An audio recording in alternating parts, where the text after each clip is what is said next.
Hello साथियों, मेरे इस चैनल पे आप सभी का फिर से स्वागत है। और जैसा कि आपको पता है कि हम अपने इस चैनल पे 10 से 12 मिनट का करंट अफेयर्स का शो हर दिन लेकर के आते हैं। एक करंट अफेयर्स केवल बीपीएससी एईडीओ नहीं बल्कि बीपीएससी 3.4 हो गया और 72वां बीपीएससी हो गया, बिहार एसएससी स्पेशल हो गया, इसके अलावा बिहार दरोगा मद निषेध कोई भी एग्जाम के लिए आप देख सकते हैं। और मेरा व्हाट्सअप नंबर है 9572589800। इस पे आप मैसेज कर सकते हैं, इसके पीडीएफ आपको चाहिए हो तो, और टेलीग्राम ग्रुप को ज्वाइन कर लीजिएगा। चलिए शुरू करते हैं। आज का मेरा पहला क्वेश्चन है कि ग्लोबल टेररिज्म सूचकांक 2026 के अनुसार शीर्ष पे कौन सा देश है। तो अगर शीर्ष पूछे तो टॉप पे पाकिस्तान है और अपना देश भारत का रैंक है इसमें 13वां। ये जो टॉप पे पाकिस्तान इसलिए है ना क्योंकि पाकिस्तान सबसे ज्यादा सप्लायर माना जाता है आतंकवाद का, और चूंकि सबसे ज्यादा जो सप्लायर होगा तो वही सबसे ज्यादा भुगतेगा भी। तो इसीलिए आतंकवादी जो हमला है वो सबसे ज्यादा पाकिस्तान पे होते रहता है। किसके द्वारा किया गया जाता है ज्यादातर, तो तालिबान के द्वारा।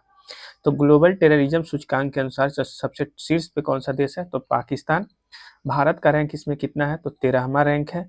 और इसको जारी कौन करता है, तो जारीकर्ता से भी कभी कभी एग्जाम में क्वेश्चन दिख जाता है। तो इसको जारी करता है institute for economic and peace नाम के एक संगठन। कौन जारी करता है, तो institute for economic and peace नाम का एक संगठन इसको जारी करता है। इसके अलावा एक्स्ट्रा फैक्ट बताते हैं कि 2025-26 के अनुसार नेपाल में कोई भी आतंकवादी घटना अभी तक नहीं हुआ है। और आतंकवाद से जो सर्वाधिक मौत देखने को मिलता है वो नाइजीरिया में मिलता है। तो याद रखिएगा, क्वेश्चन ही पूछा जाएगा कि आतंकवाद से सर्वाधिक मौत कहाँ पे होती है, तो नाइजीरिया में होती है। और आतंकवाद का एक संगठन है बोको हराम, जो कि कहाँ का है, तो नाइजीरिया का एक संगठन है। तो ये भी आप याद रखिएगा। आतंकवाद से सर्वाधिक मौत कहाँ पे होती है, नाइजीरिया में। ग्लोबल टेररिज्म सूचकांक में सबसे शीर्ष पे कौन सा देश है, तो पाकिस्तान। इसमें भारत का रैंक कितना है, तो 13वां। इसको जारी कौन करता है, तो institute for economic and peace. चलिए अगला क्वेश्चन की तरफ हम लोग चलते हैं। दूसरा क्वेश्चन है, स्काई ट्रैक्स दुनिया के शीर्ष एयरपोर्ट की सूची जारी करता है।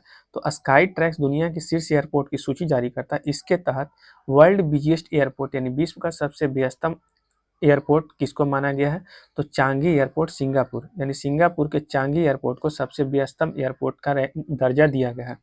इसके अलावा भारत का जो इंदिरा गांधी एयरपोर्ट है दिल्ली का, इसको 28वां रैंक मिला है। ठीक। और सर्वाधिक अगर स्वच्छ एयरपोर्ट पूछा जाए कि सबसे ज्यादा स्वच्छ एयरपोर्ट कौन सा है, तो मनोहर पर्रिकर एयरपोर्ट है जो कि गोवा का है। तो गोवा का जो मनोहर पर्रिकर एयरपोर्ट है वो सर्वाधिक स्वच्छ एयरपोर्ट माना जाता है। विश्व का सबसे व्यस्तम एयरपोर्ट कौन है, तो चांगी एयरपोर्ट है। और सर्वाधिक स्वच्छ एयरपोर्ट कौन है, तो मनोहर पर्रिकर एयरपोर्ट है जो कि कहाँ का है, तो गोवा का है। चलिए अगला क्वेश्चन की तरफ हम लोग चलते हैं। अगला क्वेश्चन है कि थाईलैंड के अभी वर्तमान में नए पीएम बने हैं। तो थाईलैंड के नए पीएम कौन बने हैं, तो अनुतिन चरण विराकुल बने हैं। थाईलैंड के वर्तमान में नए पीएम कौन बने हैं, तो अनुतिन चरण विराकुल बने हैं। इसके पहले कौन थे, तो सीना बत्रा थे।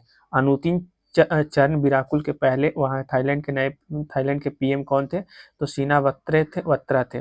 और जो थाईलैंड के अभी नए पीएम बने हैं अनुतिन चरण विराकुल, इनका संबंध किस पार्टी से है, तो भूम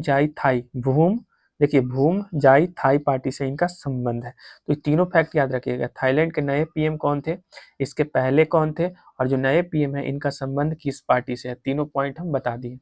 इसके अलावा एक्स्ट्रा फैक्ट, जैसे पेरू के नए पीएम बने हैं लुइस एनरिक। पेरू के नए पीएम कौन बने हैं, तो लुइस एनरिक बने हैं।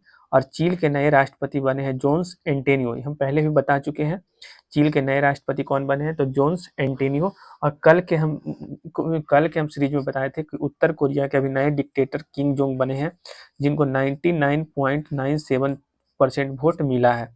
तो उत्तर कोरिया के नए डिक्टेटर कौन बने हैं, तो किम जोंग बने। पहले भी यही थे। जापान की पहली महिला पीएम कौन है, तो साने तकाइचे हैं। जापान की पहली महिला पीएम कौन है, तो साने तकाइचे। तो सारा फैक्ट आप याद रखिएगा। पेरू के पीएम लुइस एनरिक, चील के नए राष्ट्रपति जोन्स एंटेनियो, उत्तर कोरिया के नए डिक्टेटर किम जोंग, और जापान की पहली महिला पीएम साने तकाइचे। चलिए नेक्स्ट पेज की तरफ चलते हैं। अगला क्वेश्चन है कि जनगणना 2027 का ब्रांड एम्बेसडर किसे बनाया गया। जनगणना 2027 का बात हो रहा है, ध्यान रखिएगा। तो जनगणना 2027 का नया ब्रांड एम्बेसडर सुदर्शन पटनायक को बनाया गया, और ये एक तरीके के सैंड आर्टिस्ट है। जनगणना 2027 का ब्रांड एम्बेसडर किसे बनाया गया, सुदर्शन पटनायक को। और जनगणना 2027 का शुभंकर क्या है, तो प्रगति और विकास। जनगणना 2026-27 का शुभंकर क्या है, तो प्रगति और विकास। और जनगणना 2027 का आयुक्त किसे बनाया गया है, तो मृत्युंजय कुमार नारायण को बनाया गया। तीनों फैक्ट आप याद रखिएगा। आगे है अगला, चलिए अगला फैक्ट की तरफ, अगला क्वेश्चन की तरफ चलते हैं। महाड़ सत्याग्रह की शताब्दी वर्ष को चिन्हित करने वाला सम्मेलन कहाँ हुआ है? जो ये महाड़ सत्याग्रह है ना, इसकी शताब्दी को चिन्हित करने वाला सम्मेलन हुआ है महाराष्ट्र में। ठीक, महाड़ सत्याग्रह आया है, तो महाड़ सत्याग्रह के बारे में बता देते हैं कि महाड़ सत्याग्रह 1900 मार्च 1927 में हुआ था। 1927 के मार्च के महीने में महाड़ सत्याग्रह हुआ था और डॉक्टर भीमराव अंबेडकर इसका नेतृत्व करता थे। और कहाँ पे हुआ था, तो महाराष्ट्र के रायगढ़ में हुआ था, याद रखिएगा। इसका उद्देश्य यही था कि सार्वजनिक जल तक सभी का पहुंच हो सके। तो महाड़ सत्याग्रह मार्च 1927 महीना में हुआ था।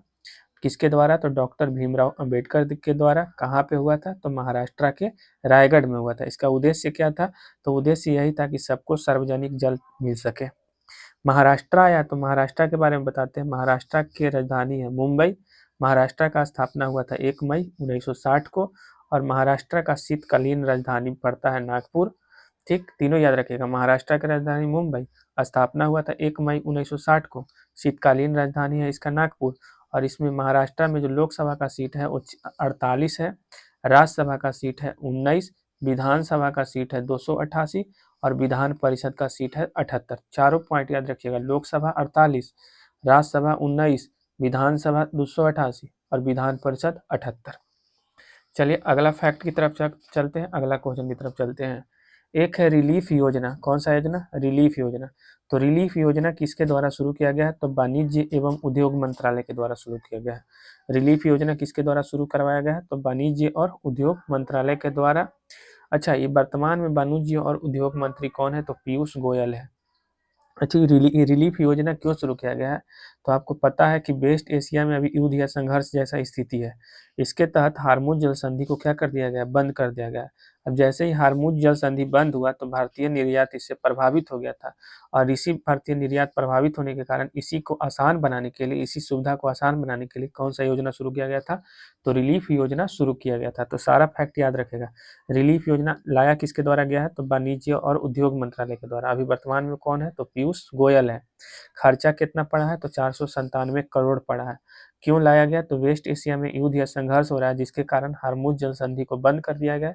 इससे भारतीय निर्यात प्रभावित हुआ है। इसी निर्यात को आसान बनाने के लिए रिलीफ योजना को शुरू किया गया है। चलिए नेक्स्ट पेज की तरफ चलते हैं। अगला क्वेश्चन है कि पहला एलपीजी एटीएम कहाँ पे लॉन्च हुआ है। तो देखिए, पहला एलपीजी एटीएम का बात हो रहा है तो सोहना गुरुग्राम हरियाणा में हुआ है। तो हरियाणा के गुरुग्राम के सोहना में एलपीजी एटीएम शुरू हुआ है पहला। और इसके तहत ऑटोमेटेड गैस वितरण किया जाएगा भारत गैस के द्वारा। ठीक, अच्छा, ये जो पहला एलपीजी एटीएम है वो बीपीसीएल के द्वारा लगाया गया है, ये बात याद रखिएगा। और इससे क्या किया जाएगा कि एलपीजी आपको तुरंत और सुरक्षित तरीका से मिल जाएगा और ये 24/7 घंटा उपलब्ध आपको होगा। तो याद रखिएगा, पहला एलपीजी एटीएम कहाँ पे लगाया गया, तो सोहना गुरुग्राम हरियाणा में। इसके तहत क्या होगा, तो ऑटोमेटेड गैस वितरण होगा। और किसके द्वारा लगाया गया है, तो बीपीसीएल के द्वारा। इसके तहत एलपीजी तुरंत आपको और सुरक्षित तरीका से मिल जाएगा। कितने घंटे, तो 24/7 उपलब्ध है, हर समय आपको इसका सेवा मिल जाएगा, जब चाहिए तब आपको। अगला है विश्व जल दिवस कब मनाया गया, तो 22 मार्च को मनाया गया विश्व जल दिवस। अच्छा, विश्व जल दिवस जो 22 मार्च को मनाया गया था, इसका थीम क्या रहा, तो ये 2026 का बात हो रहा है, याद रखिएगा कब का बात हो रहा है, तो 2026 का। तो विश्व जल दिवस जो 22 मार्च को मनाया गया 2026 में, इसका थीम क्या रहा था, जल और लिंग, जहाँ जल बहता वही समानता पनपती है। तो इसका थीम रहा था। और जिस दिन जल दिवस मनाया जाता है उसी दिन बिहार दिवस भी मनाया जाता है। तो बिहार दिवस कब मनाया जाता है, तो 22 मार्च को। और 2026 में जो बिहार दिवस मनाया गया, इसका थीम क्या है, तो उन्नत बिहार और उज्जवल बिहार, यही इसका थीम है। तो बिहार दिवस 22 मार्च को मनाया जाता है, इसका थीम क्या है, उन्नत बिहार उज्जवल बिहार। अगला, चलिए अगला क्वेश्चन है कि थर्ड उत्तर पूर्व भारत फिल्म महोत्सव का आयोजन कहाँ पे किया गया था। तीसरा उत्तर पूर्व भारत फिल्म महोत्सव का आयोजन कहाँ पे किया गया था, तो मणिपुर के राजधानी इम्फाल में। तीसरा उत्तर पूर्व भारत फिल्म महोत्सव का आयोजन कहाँ पे किया गया था, तो मणिपुर की राजधानी इम्फाल में किया गया था। इसके अलावा भारतीय युवा सांसद 29वां राष्ट्रीय सत्र कहाँ पे आयोजन किया गया था, तो नागपुर में किया गया था। तो दोनों आप स्क्रीनशॉट लेके पढ़ लीजिएगा। और लास्ट क्वेश्चन है आज का, सरहुल महोत्सव कहाँ पे मनाया गया, तो झारखंड में। और ये बसंत ऋतु पे मनाया जाता है चैत्र के महीना में। तो सरहुल महोत्सव झारखंड का है और बसंत ऋतु पे मनाया जाता है चैत्र के महीने में, एक तरीके का प्राकृतिक उत्सव है। तो सारा फैक्ट आप याद रखिएगा। वीडियो कैसा लगा कमेंट करके ज़रूर बताइएगा। इसी तरीका का वीडियो आपको चाहिए तो आप लोग मेरे चैनल के सब्सक्राइबर को जल्दी से जल्दी और ज़्यादा से ज़्यादा मात्रा में बढ़ाइए, ताकि मोटिवेशन मिले और हम ऐसा ऐसा वीडियो लाते रहें।